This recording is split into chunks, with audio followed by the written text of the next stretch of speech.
Hello guys, how are you? I hope you're doing okay. Welcome to this video. Today's lesson is going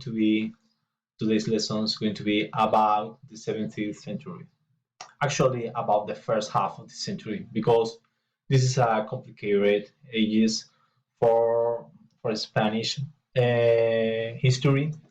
So today we're going to talk about two of the three kings that used to rule in Spain during these ages. So if you remember our last lesson, our last week, uh, we left Spain as the most powerful and the richest empire in the world, especially after the acquisition of Portugal and all the territories around the world, like Brazil and in the east, in Asia. So this century is going to be the decline of this empire, and a new kingdom, France, is going to be the most powerful in in Europe, and that means in the world in the modern ages. So, well, uh, the first monarch that we're going to talk about is Philip III. Okay, he was the son of Philip II, and well, the most important thing about actually all these monarchs is this character, the Validos. The Validos, well, were the right hand of the king, because the king in these ages, in this century, actually didn't care about government, so they led other people to rule by his name. Well, we're going to see two of them, but there was a lot of.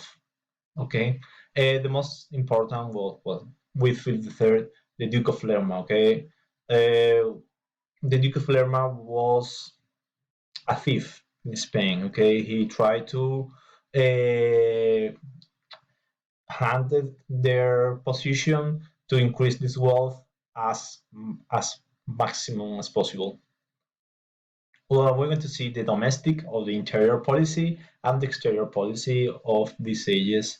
The most important in domestic policy was the expulsion of the Moriscos. Do you remember when we talk about the Catholic monarchs after the conquer of Granada?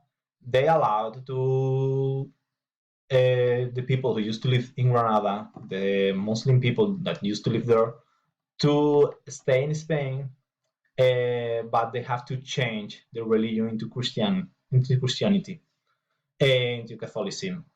But well, although most of them did it, they actually, how to say, they actually keep this religion, this Muslim religion, and they used to have their own culture and their own language and all this stuff. Well, not good looking. Okay, so well, Philip III decided to expose this community. This was very important. Okay, because they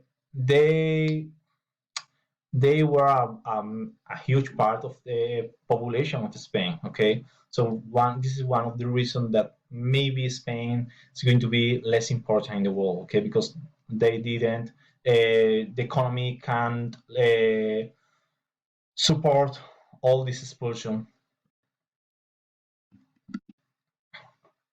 Okay, and the foreign policy or the exterior policy, well, this economic crisis decided or convinced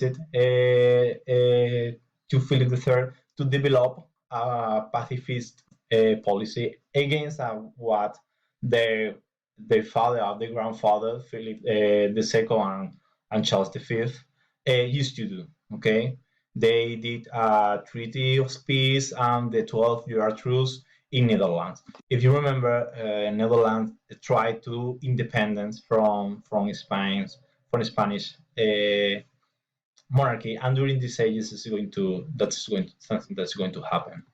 Okay, this is the 12 years truce that we have taken. Uh, well, and the most important stuff with the explosion of Moriscos and the pieces in Europe was the bankruptcy.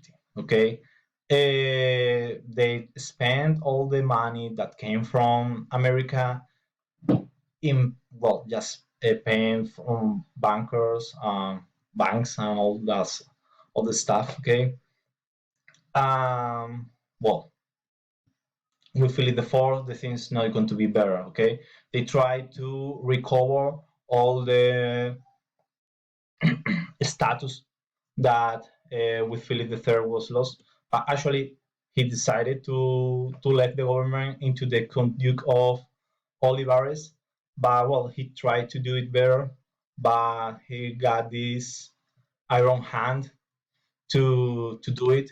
So well, he was not uh, really good considered for the rest of Europe.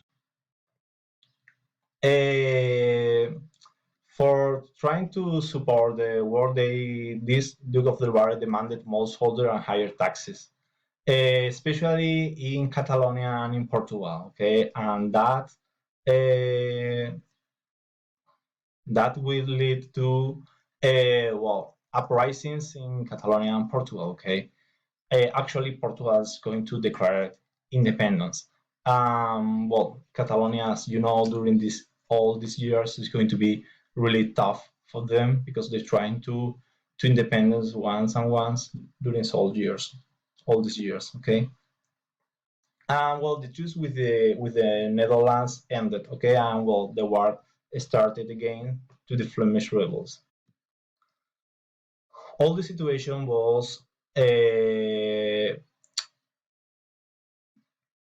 supported with the 30 Years' War. Okay, the Spanish monarchy was the leader of the Catholic faction in the 30 Years' War. The 30 Years' War, sorry, was the last religion war that took over in Europe. Okay, well, the Pass of Westphalia is going to be the end of this on this war. Okay, well, they give in this religion they gave the same rights to the to Protestants and Catholics. Okay, and this was the assumption of this loss of status in Spain. Okay, just for you to know, I just attached some video that really explains the 30 Years Wars in a really quick review. During this Peace of Westphalia,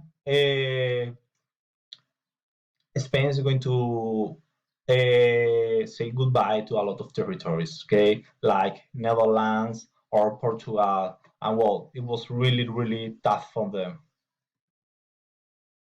There you see the different territories that Spain lost, and also the supremacy in Europe. Okay, well, and this is where we finish this video, this class. The next lesson is going to be about Charles II and the uh, and all the problems that we got with this immigration in Europe. Okay, so goodbye, have a nice day, and see you soon.